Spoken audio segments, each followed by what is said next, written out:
नाज़रीन, आपको मालूम है कि पाकिस्तान में सैलाब की तबाहकारियों की वजह से इस वक्त KPK, पंजाब और अब ये सिलसिला सिंध में भी, कराची में भी शुरू होने वाला है। मैंने वीडियो नहीं बनाई क्योंकि मैं मसरूफ़ था अपने कुछ निजी कामों में, लेकिन उसका डेटा मैंने इकट्ठा किया और आज मैं चाहता हूँ कि ये मुकम्मल आप लोग वीडियो देखें। मशरकी पंजाब के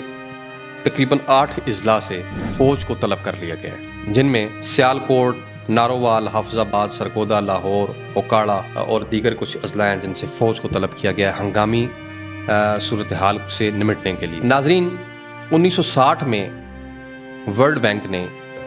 एक मुआहदा किया जिसे सिंतास मुआहदा उर्दू में कहा जाता है और इंग्लिश में इंडस वाटर अथॉरिटी कहा जाता है। इस मुआहदे के तहत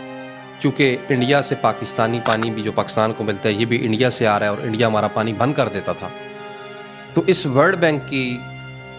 मुसालहत के बाद इस नतीजे पर हम पहुँचे कि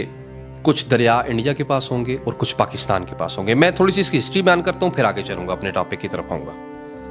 1960 में ये मुआहदा हुआ, वर्ल्ड बैंक ने करवाया इंडिया और पाकिस्तान के दरमियान, जिसमें नाज़रीन झेलम, चिनाब और सिंध यानी इंडस जिसे कहा जाता है, ये पानी पाकिस्तान को मिले, ये 3 दरिया पाकिस्तान को मिले, और रावी, ब्यास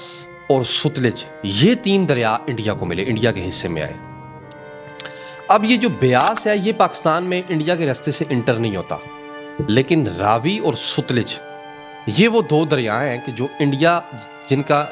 हक पानी का इंडिया के पास है, लेकिन ये चूँकि ज़ाहिर है इंडिया अब सारे को तो नहीं रोक सकता ना, तो वो निकलता भी तो है पानी,